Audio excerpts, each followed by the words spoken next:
take a seat because you are at the same sit down. I'm Jacob. And I'm Jared. And we talk about Dragon Ball Z. And this is the second part of the Otherworld saga. Yep. We're pretty close to the final rounds here. So let's see. So now we're in episode 198. Which starts pretty quick with Goku versus purple dinosaur. I think it's like Marco. I tried to write these names down, but I don't have a guy with it. I didn't want to look them up. So Goku gets thrown through meteors though, which is kind of cool. He throws multiple meteors, not just like one, like multiple of them. He then Goku blasts a meteor. Then the guy throws a meteor at him. This purple dinosaur throws one at Goku, which he then blasts. This purple dinosaur thinks he can just throw a meteor. He keeps throwing stuff. That's his big. He's like basically the Rock Johnson. He's just like, went extinct. These guys are assholes. All he's doing is throwing stuff. But yeah, he throws this meteor at Goku. Goku then blasts through it, I believe, and then Pikkon qualifying for the final fight. He actually has one more fight after Alibu, which is against the Beetle dude. Oh, okay. But then we don't see it. I was gonna say, I don't think we see that. It's so weird. Goku goes and gets food. Yeah. They don't even show it. Yeah, that's what I thought, because I was looking through my notes. I'm like, I'm pretty sure I want to talk about that fight, but I'm like, I can't find it anywhere, and I'm not seeing the episode. So weird. All the fights to skip. And then this fight starts pretty much like a normal Goku fight from this point on, which is Goku toying with his opponent, not taking him seriously. And Pikkon, what I like is that Pikkon doesn't even block the attacks because he's saying they're not doing that much damage because he knows that Goku's not even trying. And then he finally, Pikkon's like, he just punches him in the face. It's like, we're not playing games. And really starts to go aggressive against Goku, this reminds me a lot of the Hit fight later on and Super and other fights like that. Basically, opponent's like, stop messing with me, Goku. Fight me for power. You're gonna die. And the choreography isn't great at the beginning. It is a little bit slow, but it's showing that they're evenly matched. Yeah. I like that scene a lot of them pushing each other. I always remember that with the electricity. I do like that. That's so powerful that they're this electric, just literally and figuratively just pushing each other across the ring. That was cool. Well, I also like that Pikkon takes off his clothes, and oh my gosh, he's like Piccolo, which I love that. I love that Goku mentions that. I love it's such a Goku thing to be like, hey, buy our Piccolo merchandise. You remind me of my other green friend. Yeah. Excuse me? Yeah. That's an oasis, but okay. I also like the fact that though, once again, no transformation, just Pikkon was wearing clothing. I like that. I like that Pikkon doesn't have to, he's not, I'm going purple now. I like the fact that it's just he's taking clothes. But Goku does that and goes Super Saiyan and kind of just to see the reaction a little bit, which is cool. And then we get into episode 199. Here we go, everyone. So the fight continues.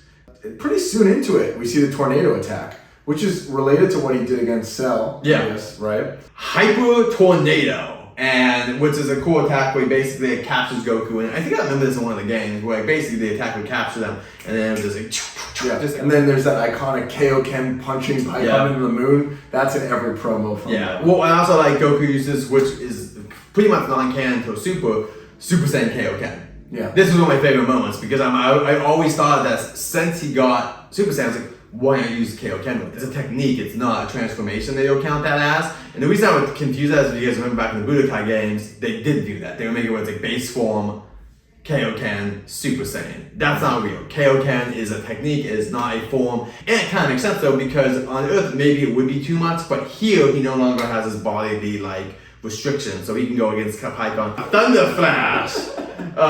Which is just basically him doing this technique where it's like, ha! And it shoots out fire from his his body basically. Usually, again, people have these attacks command man, whatever, they do it one time. But Pikkon's just like, I'm just gonna keep mashing this button until he's gone. Well, and then basically at this point, they basically are both flipping out into space. And the only people that can really see, the only person that can see them is the Grand Kai, which he notices one thing, is that they both touch the ceiling at the same time, which it would be important for later, and then they both kind of jump down, keep flying on their way back down here, and then Pikkon, I think, says the line where he's like, oh, since you like my technique so much, why don't I do it again? And then Goku's like, there has to be a weakness, and he's like, there! Yeah. And then that's pretty cool where it goes into his eye. Studying each motion of I just also love it because he's just a psychopath and Pikkon's like, ah! And then Goku's like, what? And he transports behind him and does a command man. So that was it. That's an instant transmission command man. Which usually gets Cell. It's like, hey, unlike Cell, this time it works because this guy can't regenerate, and it's also a normal tournament, so he basically knocks Pikkon out. Amicable handshake at the end again. He goes up. Normal, next time I'll beat you. Normal banter afterwards. And the Grand Khan's like, whoa, wait a minute here. Well, I do declare that you both actually lost. Now I got time to prepare prepare. And it's like, prepare what? Like, are you strong? What are you gonna do? Like, is it Goku gonna be trained at the same time as you? And so is Pikkon? Like, won't they get just as strong as you all? But like, anyway. But so he never does that because then he trains with beers and stuff. So he never probably takes him up on it. Nope. Messed up. No. Oh, biggest question, I guess. Would you want Pikkon back in the canon? Is he canon? Yeah. I would love. I think Pikkon totally works in canon in a way like you can bring him back. Like you just say he was Goku's training buddy in Otherworld. This is Otherworld friends. Like summer camp. Yeah, exactly. Bring him back because why not? We need another Piccolo. And at this point, Pikkon wouldn't be that powerful. Like Pikkon would literally just be another fighter they have in that tournament. That's just once again different. It'd be kind of interesting to see another quiet warrior. But anyway, guys, until next time, we'll see you when we're talking about Gohan as the Great Saiyan Man.